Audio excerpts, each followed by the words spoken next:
안녕하세요.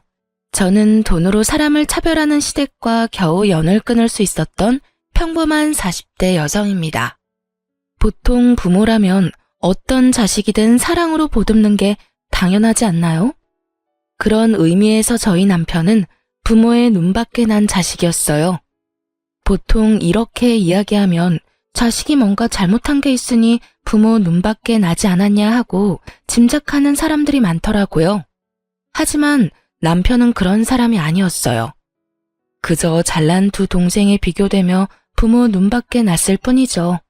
시댁의 둘째 시동생은 대기업에 다녔고 셋째 시동생은 공기업에 다녔어요. 남편만 유명하지 않은 중소기업에 다녔죠. 그 차이일 뿐이었는데 시댁 식구들은 남편을 형편없이 망한 사람처럼 취급했어요. 적어도 제가 보기에는 저희 남편만이 진심으로 가족에게 헌신을 다하는 사람이었어요. 남편은 항상 시부모가 필요한 일이 있을 때마다 연차를 내고 도움을 주러 왔었고 무슨 일이든 시부모의 일이라면 항상 해결해 주려 노력했어요.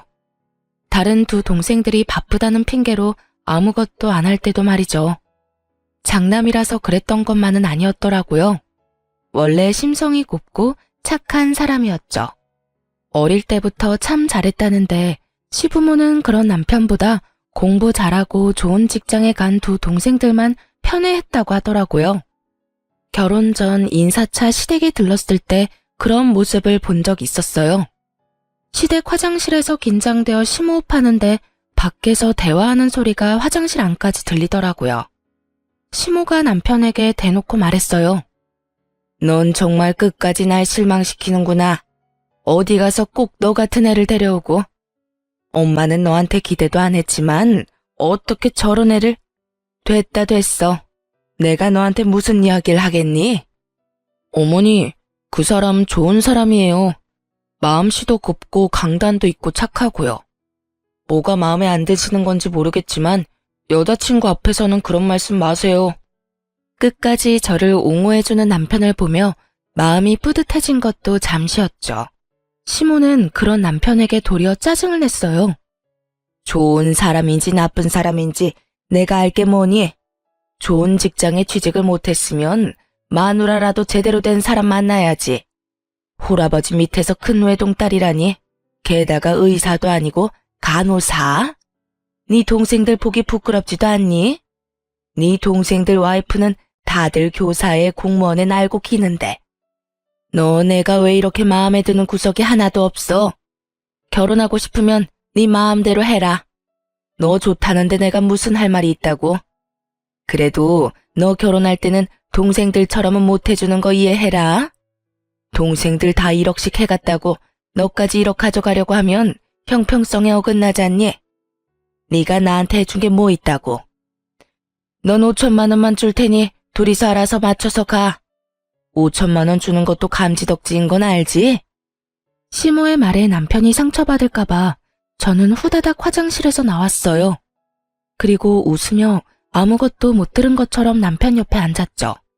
저기 이제 자리에서 일어나야 할 것 같아요. 오늘 야간 근무하는 직장 동료가 근무를 바꿔달라고 연락이 와서요. 죄송하지만 다음에 찾아뵙겠습니다. 그렇게 말하고 남편을 데리고 밖으로 나왔어요. 남편은 표정이 좋지 않았어요. 결혼 전부터 저를 탐탁치 않아 하는 시모 때문에요. 저는 간호사로 일하면서 진상 환자 많이 겪었던 경험이 있어서 이런 괴롭힘은 괴롭힘 축에도 들지 않았고 아무렇지 않게 행동할 자신도 있었어요. 그런데 남편 표정이 저보다 안 좋으니 마음이 너무 쓰이더라고요. 오빠, 나는 오빠가 제일 중요해. 가족들이 뭐라 하던 간에 우리만 잘 살면 되지. 그러니까 우리들만 생각하자. 그러면 어떤 것도 잘 이겨낼 수 있을 거야. 휩쓸리지 말고 비교하지도 말고. 알았지? 제 말에 남편은 그제야 살짝 웃더군요. 고마워. 네가 있어서 얼마나 내가 많은 위로를 받는지 모르지? 넌 가끔 진짜 대단해. 나보다 더 나이 많은 누나 같은 느낌이야. 그 예시는 좀 아닌데? 나 그 정도로 늙은 거 아니라고. 둘이서 그렇게 장난을 치며 마음을 다잡았어요. 결혼이라는 것이 가문 간의 결합이라 신중하게 생각해야 하는 것은 맞지만 정말 그 지랄 맞은 시댁 때문에 이 마음이 고운 남자를 버리기에는 너무 아까웠거든요. 그렇게 저와 남편은 결혼까지 하게 됐어요. 험난할 줄 알았던 결혼은 생각보다 무난히 흘러갔어요. 시댁에서는 그때 한 말처럼 남편에게 별말 안 했고 남편도 크게 시댁과 부딪히지도 않았죠. 그래서 저도 이 시댁 사람들도 우리를 있는 그대로 받아주려나 싶었는데 그게 아니었더라고요. 결혼 후에 남편이 받는 취급에 더 화가 났거든요. 시모는 무슨 일이 있으면 무조건 남편을 불렀어요.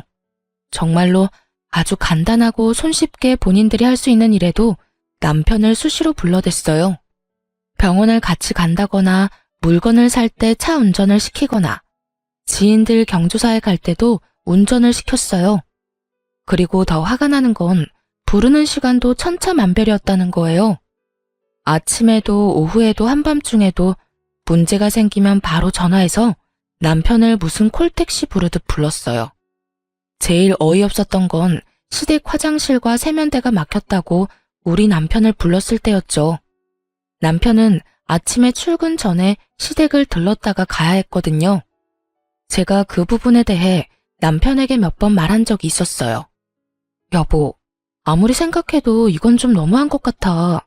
솔직히 무슨 일만 생기면 당신을 부르잖아. 자기 몸이 2개도 아니고.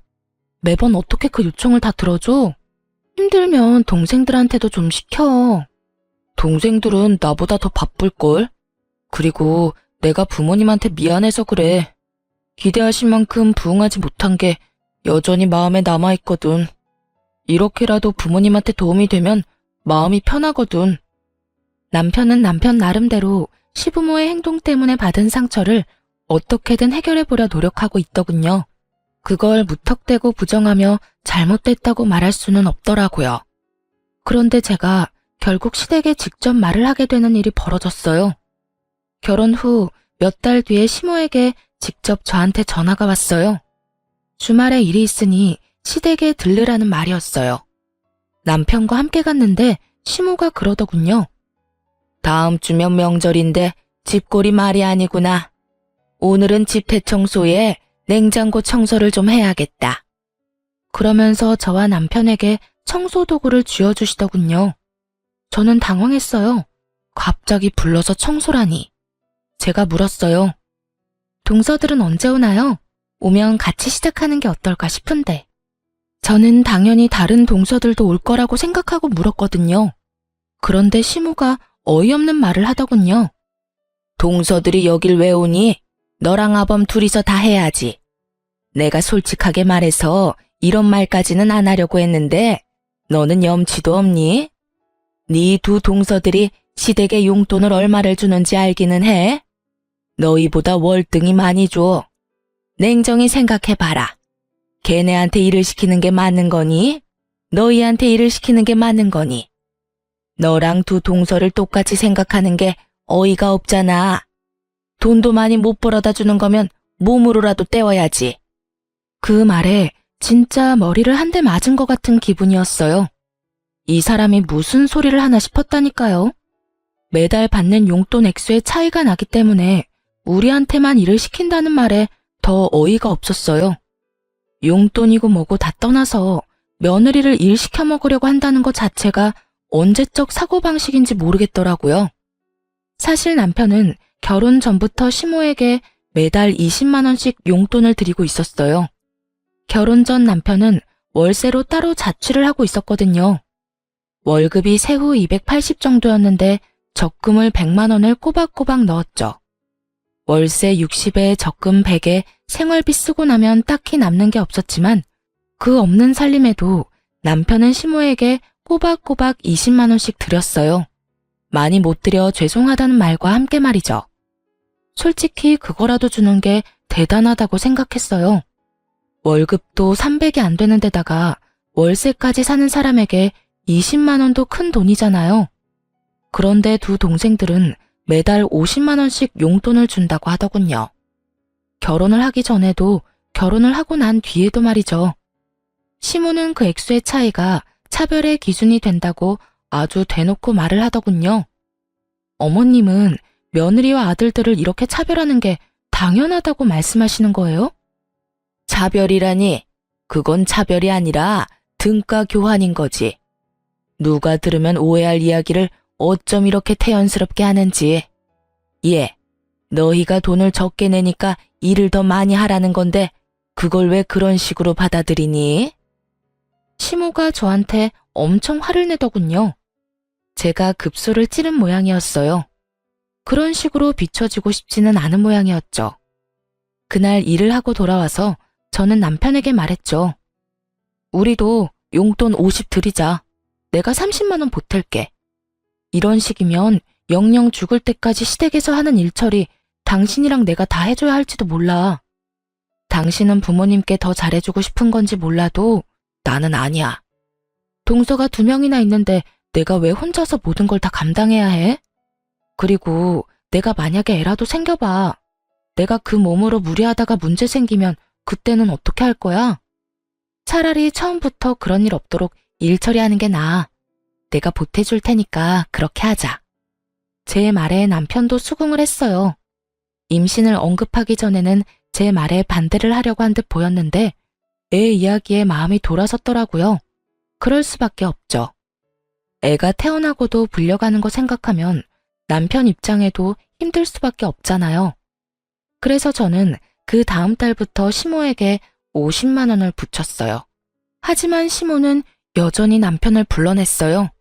그래서 전 남편에게 정말로 바쁠 때는 가지 마라고 조언했어요. 그리고 남편을 시켜서 2 동생에게 전화를 하게 했어요. 도련님, 저희 남편 요즘 일이 바빠서 어머님이 부를 때마다 가지를 못해요. 그러니까 도련님이 좀 가주세요. 어머님한테도 좀 신경 쓰시고요. 형수, 그렇게 말해도 저희는 바쁜데 어떻게 매번 시간 내서 시댁에 가요? 난색을 표하는 시동생에게 제가 말했죠. 형은 계속 그렇게 해왔어요. 일하는 거 다 똑같고 형님이야말로 요즘 야근한다고 바빠요.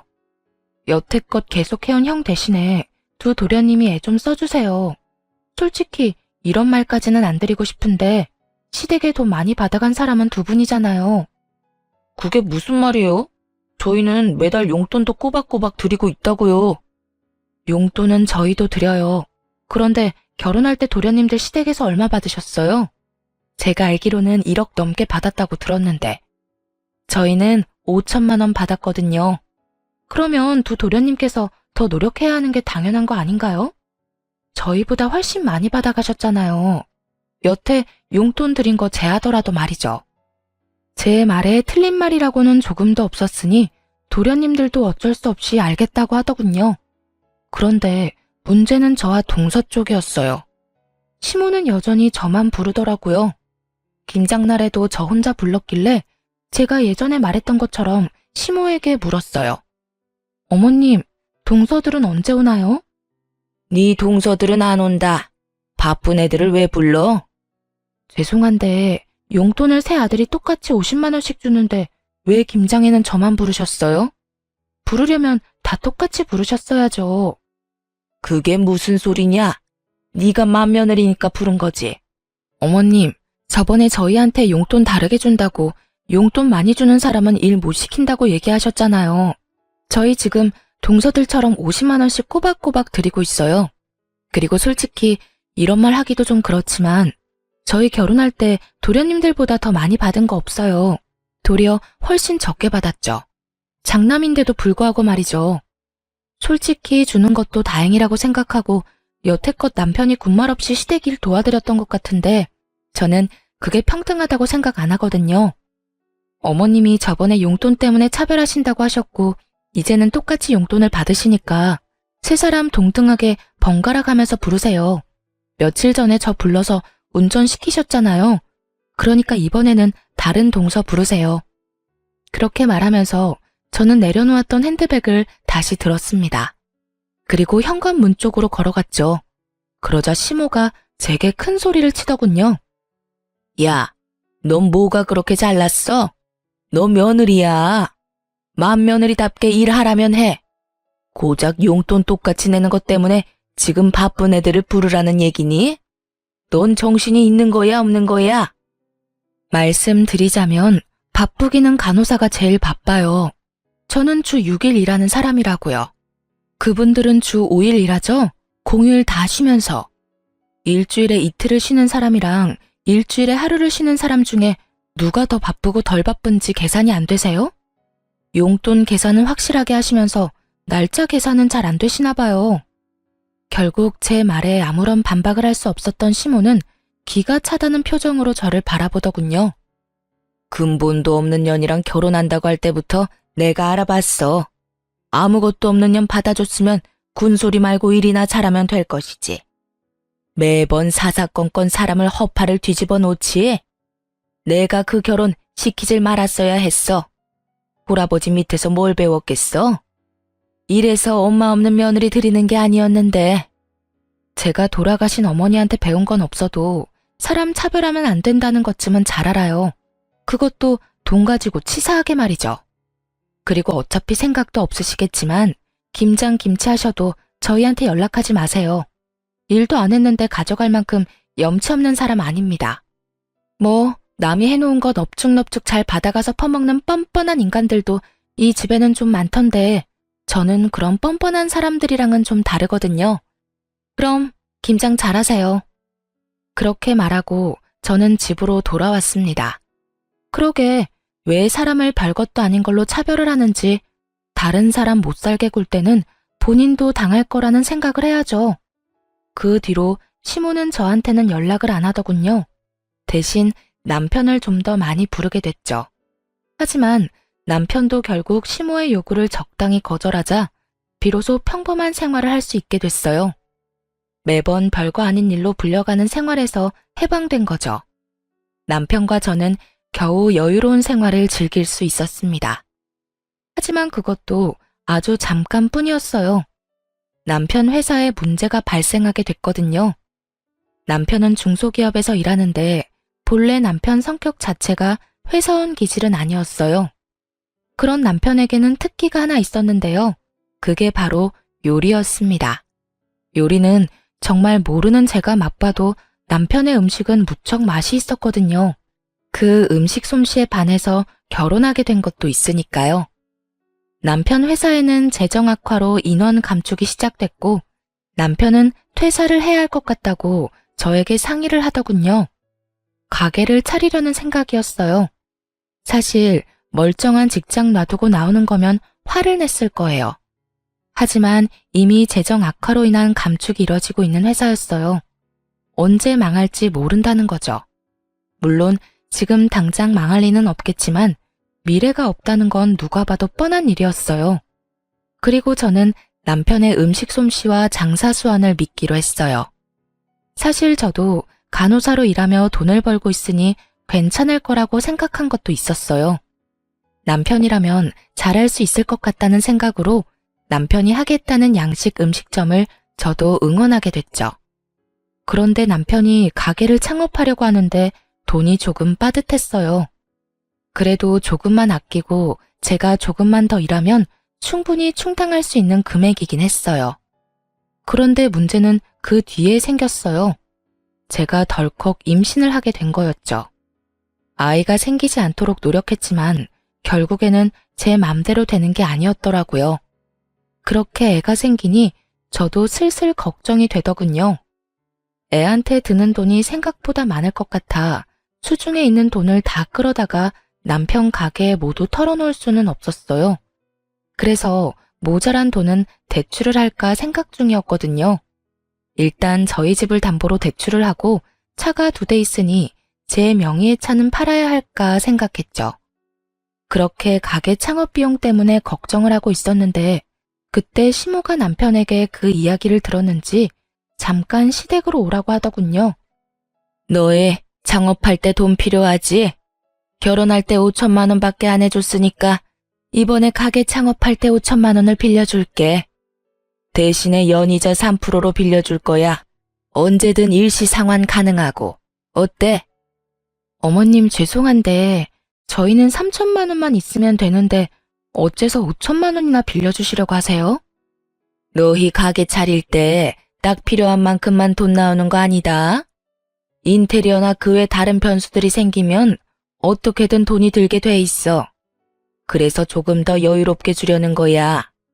물론 시모가 좋게 이야기를 했지만 저는 당연히 그렇게 받아들이지 않았어요. 이자가 3%면 저희가 은행에서 대출받는 것보다는 더 이득이긴 했어요. 하지만 이제까지의 일들로 보면 시모가 저희를 좋게 생각해서 돈을 빌려주는 거라는 생각이 들지 않더군요. 분명히 뒤에 꿍꿍이가 있을 거라는 생각이 들었죠. 도대체 이 사람들이 무엇을 위해서 우리에게 돈을 빌려주려고 하는 것일까? 그것도 3천만 원이 필요한 사람에게 5천만 원이나 빌려주겠다는 말을 왜 했을까? 솔직히 시모에게 꿍꿍이가 있다 하더라도 이 조건은 저희에게 무척 좋은 조건이었어요. 매달 원금은 갚지 않아도 되고 이자만 갚으면 되며 만기 상환 일시가 정해져 있지 않고 일시 상환 가능한 시점에 상환하면 되니까요. 그러나 저는 뭔가 불쾌한 기분이 들어서 남편에게 그냥 거절하자고 말했어요. 하지만 남편은 뱃속의 아이를 생각해서라도 조금이라도 아껴야 한다며 시모에게 돈을 빌리게 됐습니다. 대신 저희가 원하는 3천만 원만 빌리기로 했어요. 그런데 그 뒤에 시댁이 어떤 생각을 하고 있었는지를 알게 된 거죠. 남편이 허락한 일이기는 했지만 저에게는 거의 반강제로 시모의 호의를 받아들인 기분이었어요. 그래서 찜찜하게 생각했는데 역시나 제 생각이 맞았더군요. 저희 손에 3천만 원을 들려주고는 그 돈을 빌미로 다시 한번 저희를 시시때때마다 부르더군요. 예전과 똑같은 상황이었어요. 마치 집에 식모 하나를 두려는 것처럼 뭔가 필요한 게 있거나 집을 치워야 할 일이 있거나 어딘가 멀리 가야 할 때 꼭 저희 부부를 불렀어요. 솔직히 왜 돈까지 줘가면서 우리를 부려먹으려고 하나 궁금했는데 그 이유는 두 도련님과 동서들 때문이었습니다. 동서들은 불러도 고분고분 오는 성격이 아니었고 애초에 시모도 두 동서를 자기 맘대로 부리지 못하더군요. 겨우겨우 삼형제를 평등한 상황으로 만들어놨는데 결국에는 다시 이렇게 불평등한 상황으로 내몰리게 됐어요. 게다가 그간 저희를 부르지 못했던 한이라도 풀듯이 시모는 임신한 저의 몸 상태도 고려하지 않고 일주일에 2~3번을 불러내기 시작했습니다. 돈을 빌려갔으면 빌려간 값은 해야지. 아무리 우리가 호의로 돈을 빌려줬어도 그걸 당연하게 여길 생각은 아니지. 그리고 애도 움직여야 건강한 법이야. 집에서 쉴 생각하지 말고. 결국 시모의 행동에 저는 참지 못하고 그 3천만 원을 돌려주기 위해 사방으로 뛰어다니며 돈을 마련하기 시작했습니다. 그리고 그때 친정아버지가 저를 불렀죠. 딸, 요새 돈 많이 필요해? 여기저기 전화 돌리는 것 같은데 아버지가 좀 도와줄까? 마침 친정아버지는 재개발 보상금을 받아 이사를 가려던 중이었거든요. 제가 직접 아버지께 연락은 안 드렸지만 친척한테 전해들었나 보더라고요. 남편과 상의해서 친정아버지에게 감사히 돈을 빌리기로 결정하고 다시 전화를 드렸어요. 아빠, 너무 고마워. 이렇게까지 도와줘서. 사실 시댁에서 스트레스만 안 줬으면 아빠한테 신세질 일도 없을 텐데. 나랑 남편이랑 돈 많이 벌면 아빠한테 꼭 갚아줄게. 이자 두둑하게 쳐서 갚아줄 테니까 걱정하지 마. 안 갚아줘도 돼. 아빠가 너 결혼할 때 도와주지 못한 거 지금 해준다고 생각하니까 마음이 편해. 그리고 너 힘들 때 도움이 돼서 얼마나 좋은지 알아?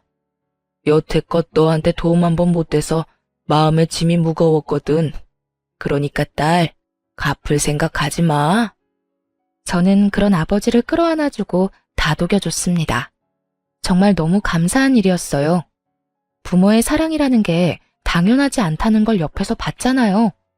시모는 남편을 그렇게 다독여준 적이 한 번도 없었거든요. 저는 홀아버지 밑에서 자랐지만 사랑만은 가득 받았다고 생각하며 저는 3천만 원을 들고 남편과 함께 시댁으로 갔어요. 어머님, 드릴 말씀 있어서 왔어요. 부르지도 않았는데 무슨 일이니? 그래, 차라리 잘 됐다. 온 김에 냉장고 청소도 좀 하고 가렴. 너 좀 있으면 출산인데 출산할 때까지 몸 부지런히 움직여야 해. 그게 아니고 저번에 빌린 3천만 원요. 그거 갚으려고 왔어요. 제 말에 시모의 얼굴이 딱딱하게 굳어가더군요. 이유는 한 가지뿐이었어요. 저희가 돈을 갚아버리면 허드렛 일 시킬 명분도 사라지니까요. 왜 갑자기 돈을 갚아? 너희한테 빌려준 거 천천히 갚아도 된다고 했잖니. 이자가 많이 나오는 것도 아닌데 혹시 너희 대출 받았어? 대출 이자가 얼마나 아까운지 알아? 혹시 대출 받았으면 당장 갚고 와. 이상한 데 돈 쓰지 말고. 그런 거 아니에요. 저희 아버지가 저희 사정 아시고 도와주셨어요. 그러니까 어머님께 빌린 돈부터 먼저 갚는 게 맞는 거라고 생각했고요. 대출 아니니까 걱정 마세요. 그리고 이거 돌려드릴 테니까 앞으로는 저희만 부르지 마시고 서방님네도 부르세요. 그리고 일손이 필요하신 거면 일하는 사람을 부르시고요. 집안일 하실 분이 필요하면 도우미 여사님을 부르시면 좋을 것 같아요. 아니, 돈 빌려줘 놓고 이렇게 또 사람을 부려먹으려는 건 좀 아니지 않나요? 너 지금 내가 너희 부려먹으려고 돈 빌려줬다고 생각하니? 네, 그런 의도라고 생각하고 있어요. 어머님 행동이 그렇잖아요. 돈 빌려주시고 나서는 일주일에 2-3번을 부르시는데 그런 생각이 안 드는 게 더 이상하죠. 너 지금 말 다 했니? 나도 너희 같은 자식이면 며느리 필요 없어. 되먹지도 못한 것들 받아주려고 했더니 도리어 사람을 좀생이 같은 인간으로 만들어? 나가. 우리 집에서 당장 나가고 연락하지 마. 너희 같은 애들 우리도 필요 없어. 어디 고마운 줄도 모르고 사람을 나쁜 사람으로 만들어? 너 그렇게 생각하는 거 자격지심이야. 열등감이라고. 앞으로 얼굴 비치지 마라. 돈을 갚는데도 이렇게 화내는 걸 보니 속이 훤히 보이는 것 같아 웃기더군요. 옆에 있던 남편도 어이없는 얼굴로 말했죠. 어머니, 저희가 어머니한테 빌린 돈을 갚는데 왜 이런 말을 들어야 하는지 모르겠어요. 저희가 뭘 잘못했는데 이렇게 나가라고 소리치고 화내시는 건가요? 돈을 갚은 게 싫으신 거예요? 아니면 동생들 대신 우리를 못 부르는 게 싫으신 거예요? 저도 이제 지치네요. 어머니 원하시는 대로 해드릴게요. 여보, 가자. 남편이 그렇게 말하고 저를 끌었습니다. 그렇게 시댁과 인연은 정말로 뚝 끊기게 됐어요. 솔직한 말로 저희는 아쉬울 것 없었어요. 남편도 그쯤 되니 시댁 행동에 진저리를 치더군요. 노력해도 언제나 사랑받는 건 두 시동생들 뿐. 그런 남편에게 저와 친정아버지는 남편의 인정 욕구를 채워주려 노력했어요. 그래서 그런지 남편은 친정에 더 마음을 쓰더라고요. 그러면서 우리끼리 잘 살아보자고 말했죠. 우여곡절 끝에 남편은 음식점을 개업했어요. 다행히 남편의 음식 솜씨가 좋았던 모양인지 가게는 잘 되기 시작했고 1년이 넘어갈 때에는 매출이 엄청 올라 남편 월급의 2배만큼 벌 수 있게 됐어요. 친정아버지는 바쁠 때마다 나와서 홀도 봐주시고 도움을 많이 줬어요.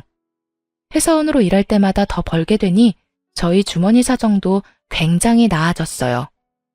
그렇게 시댁과 연 끊은 지도 3년이 지나가고 있었어요. 아이는 어느새 3살이 다 되어가고 있었죠.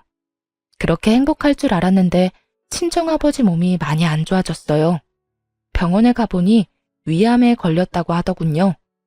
암 걸리는 사람이 많아졌다고는 들었지만 그게 저희한테 닥쳐올 줄은 그 누구도 상상 못했었어요. 남편은 망설임 없이 저한테 그러더군요. 같이 병간호하면서 치료하면 이겨낼 수 있을 거라고요. 제가 슬픔에 빠져 눈물만 흘리는 동안 남편은 전문 병원부터 시작해서 위암 환자에게 필요한 것들, 하면 안 되는 것들, 그런 정보들을 꼼꼼히 조사하기 시작했어요. 정말 의지가 되는 사람이었습니다. 그래서인지 저희 아버지도 항상 고마워하며 남편에게 미안함을 전했어요. 자네한테는 언제나 미안하네. 내가 몸도 성취하는데 매번 자네한테 신세를 지니 도움이 되어야 할 터인데 도움을 받게 되니 말이야. 해준 것도 없는데 시간 내서 이렇게 와주는 것도 참말로 미안하네. 그리고 미안함보다 고마움이 더 크고 말이지. 자네가 해준 것들은 내가 꼭 잊지 않겠네. 친정아버지는 그렇게 말하며 남편에게 매우 고마워했어요.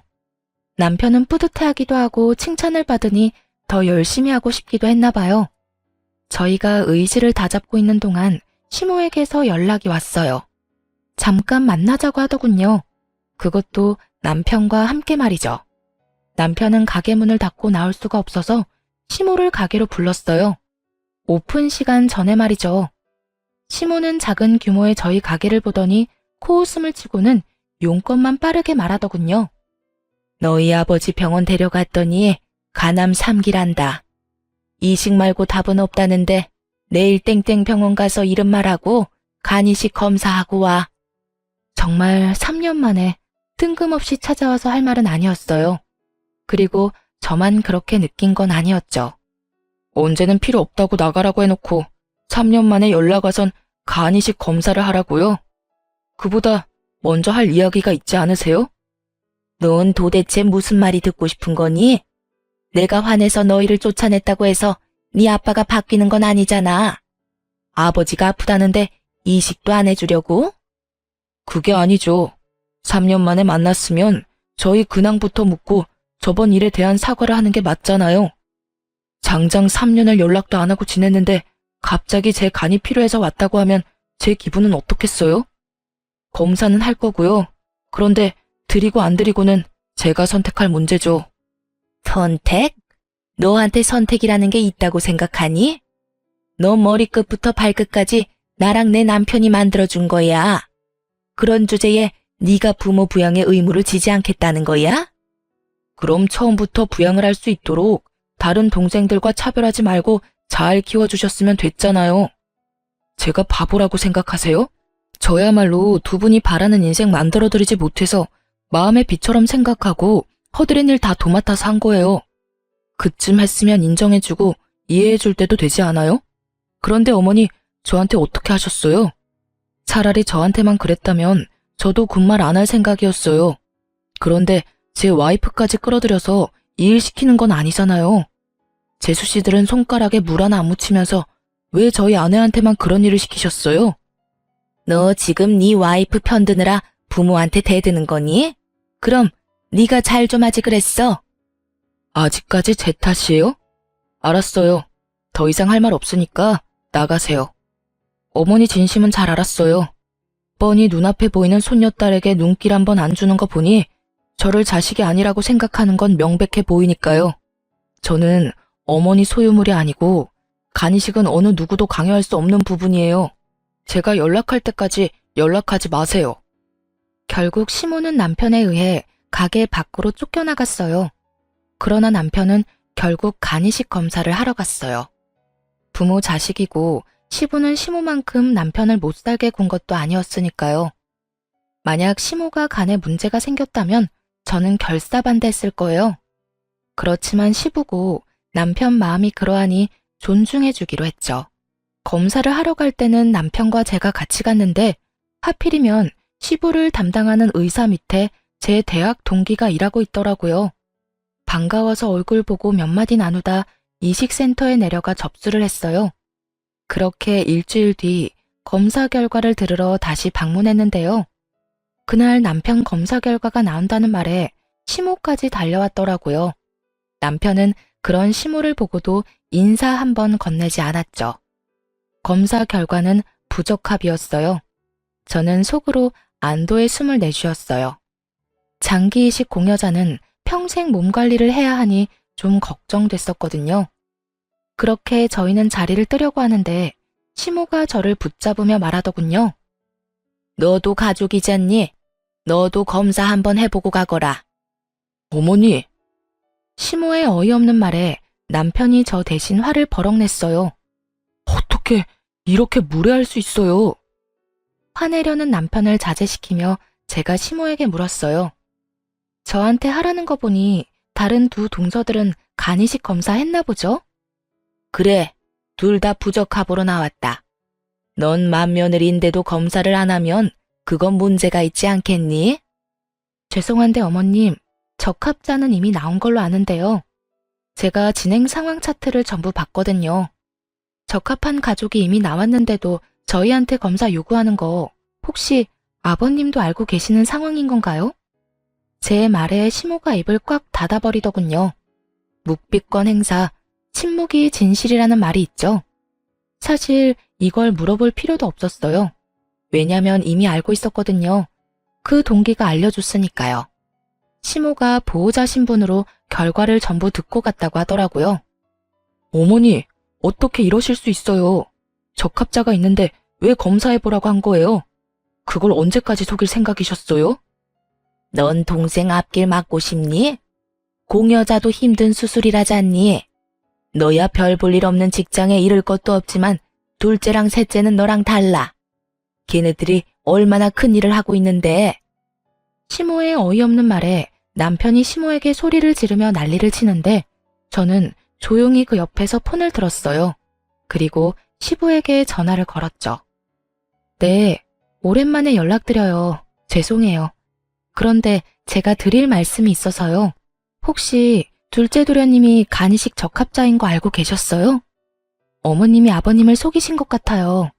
둘째 도련님 앞날을 생각해서 그러신 것 같은데 아직까지 그렇게 힘드신 게 아니라 다행인 것 같네요. 제 말에 대답도 않고 전화가 뚝 끊기더군요. 그러더니 시모 전화가 시끄럽게 울리기 시작했어요. 시부 전화였죠. 전화를 받은 시모 얼굴이 확 구겨지더군요. 시부에게 한 소리 들은 것이 분명해 보였어요. 폰 너머까지 들리는 시부의 목소리에는 노성이 가득 차 있었죠. 그런 시모를 놔두고 저희는 집으로 돌아왔어요. 시모는 돌아가는 저희를 잡으려고 했지만 시부의 분노를 고스란히 몸으로 막아내는 중이라 그럴 수도 없었어요. 그리고 그 다음 날부터 시모는 시도 때도 없이 저한테 전화를 해서 쪼아대기 시작했어요. 너희들 때문이야. 너희가 그 이야기를 남편한테 풀어버리는 통에 남편이 내 명의 카드까지 정지했잖아. 너희가 책임져.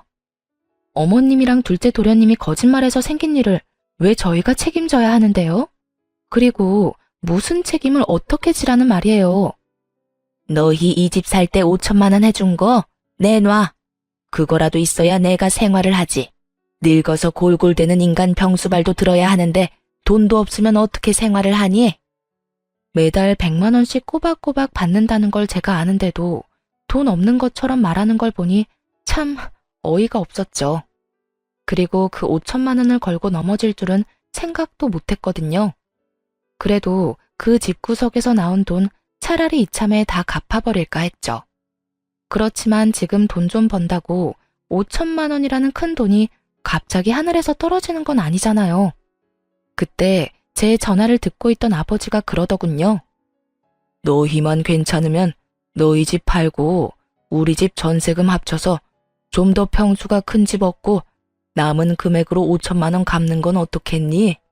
그 이야기에 귀가 번쩍 뜨이더군요. 남편에게 상의했더니 남편은 이번에도 친정아버지에게 신세를 지게 돼서 너무 죄송하다고 하더군요.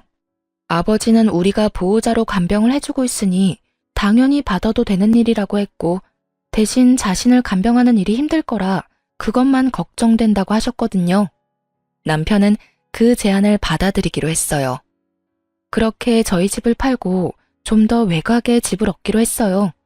평수는 크지만 예전 집 금액에 조금 더 보태서 들어갈 수 있었죠.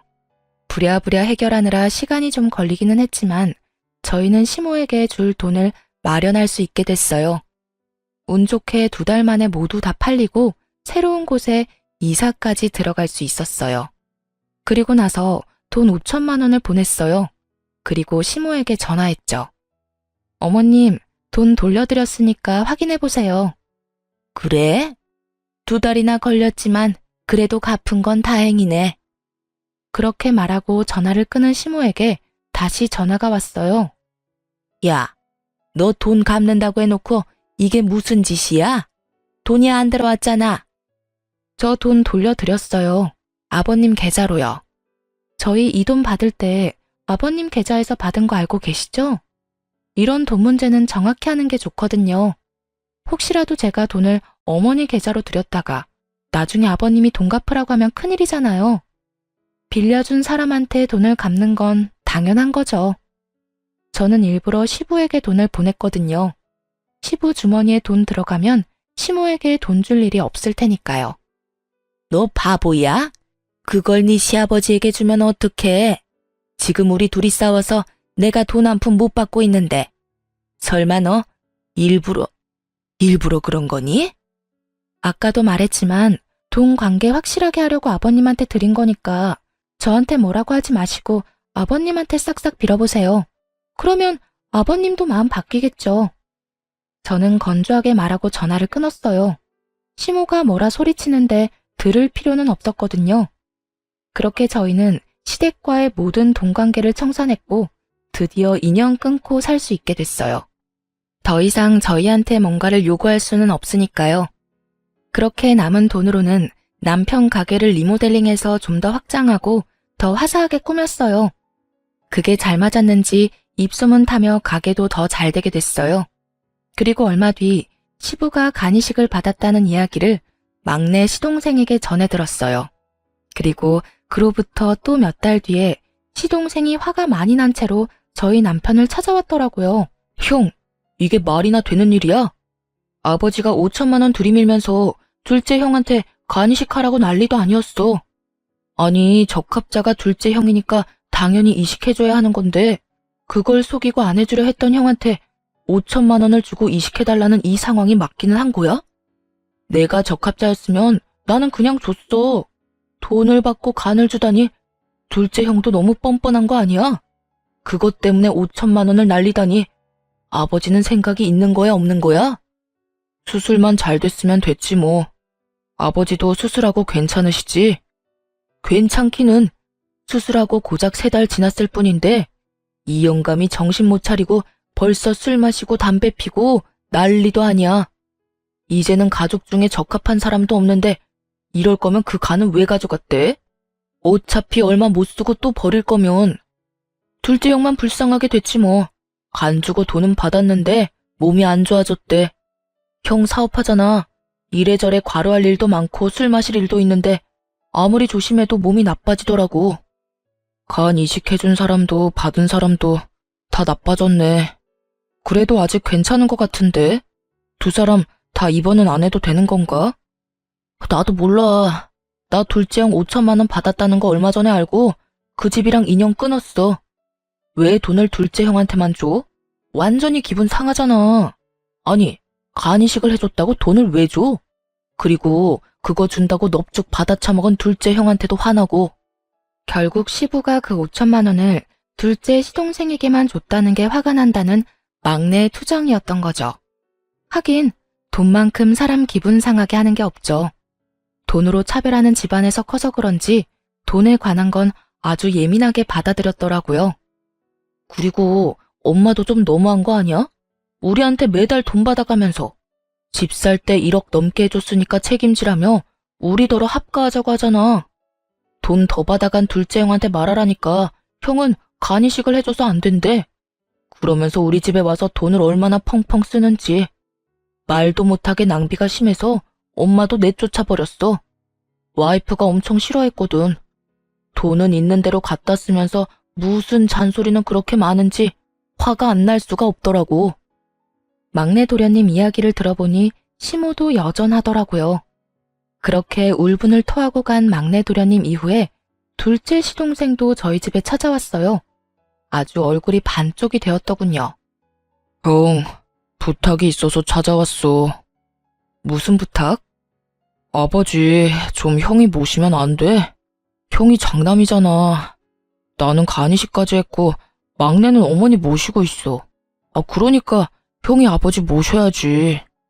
당연한 듯 말하는 둘째 시동생을 보며 아직 시모가 쫓겨난 이야기는 못 들었구나 싶었어요. 그리고 뭐가 이렇게 당당하나 싶은 생각도 들었죠. 내가 장남인데 장남으로 여겨진 적은 없잖아. 이제 와서 네가 장남 운운하는 것도 좀 웃기다. 간이식은 어차피 돈 받고 해준 거지. 막내한테 다 들었어.